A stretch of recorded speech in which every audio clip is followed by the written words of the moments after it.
Wake up. What do we really know about our past?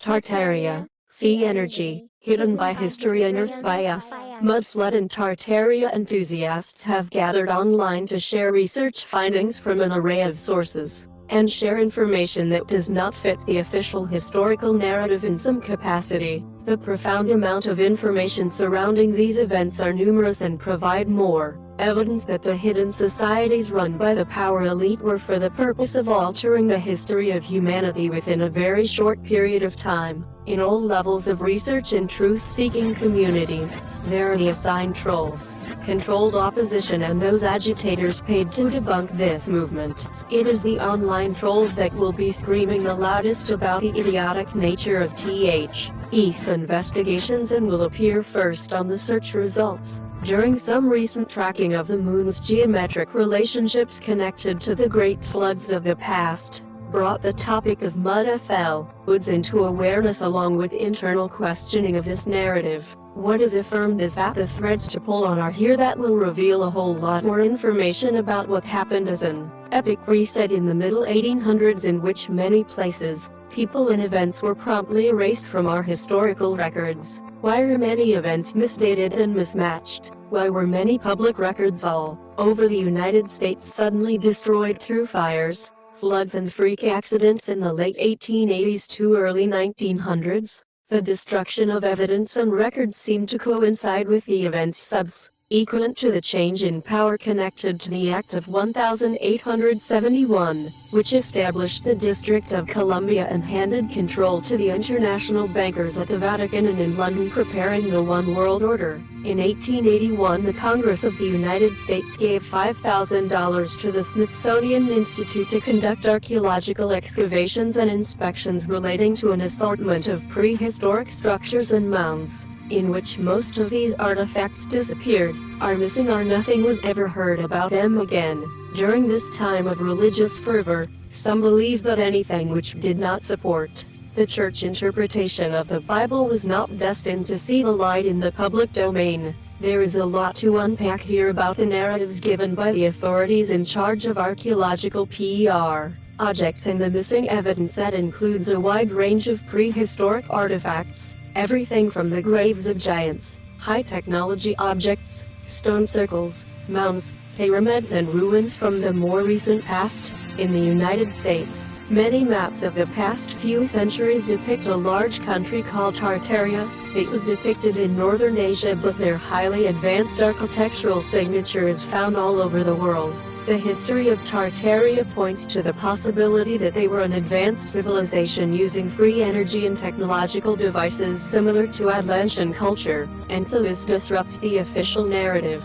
The existence of Tartaria was erased from the historical records about 120 years ago, and this country is never mentioned in the history classroom. Although naysayers will say this doesn't matter, indeed it does. It points yet again to factual evidence in the ways our recent history was and is being manipulated and crafted for serving a purpose that is not in support of humanity. The loss of our historical records and memories means that we suffer the loss at levels of our collective consciousness. Our real identity has been stolen, which holds the power of the inherent divinity we are. The advanced architecture designed for atmospheric energy extraction is derived from what appears to be the civilization's last remnants of structural evidence that have been found by researchers looking at the earliest articles and old photographs located throughout different nations' historical archives. Most of these magnificent buildings and towers have various antennae in copper or metal domes which seem to be partially buried in a barren mud landscape with a few bewildered onlookers.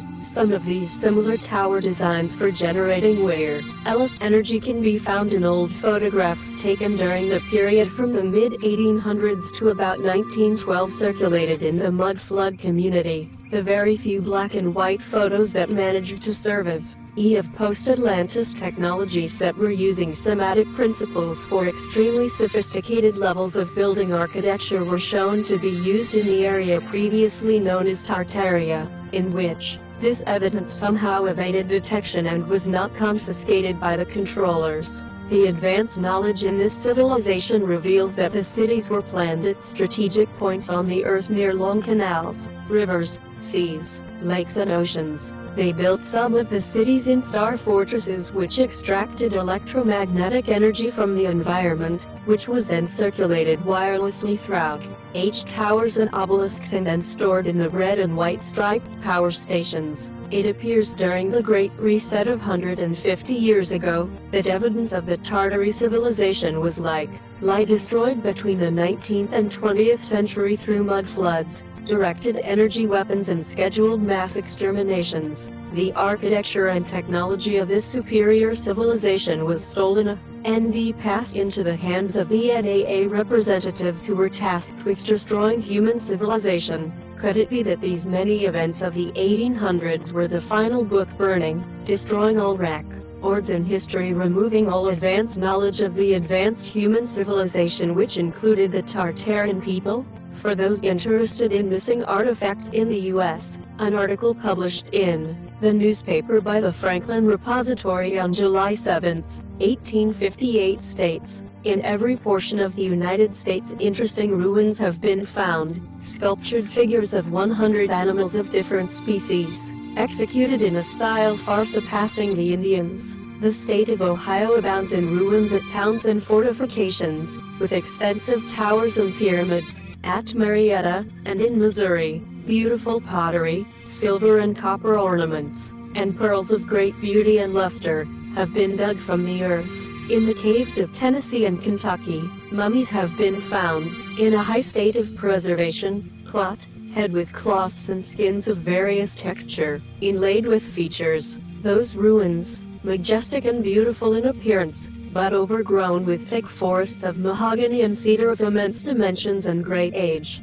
proved to the world that a great empire teemed with an immense population, a people skilled in mechanical arts, and in an advanced state of cultivation. For, clearly, we are living through another attempt at a great reset scheduled in their orchestrated plan to be complete by 2030, filled with timeline deceptions and historical facts and records that are being erased in front of our eyes, as they have done many times before. Again, our true history reveals the methods of the ancient builder races were utilizing this sacred geometry and geodetic knowledge to create magnificent and beautiful structures that resonated with the Earth's energy field, and because these structures were highly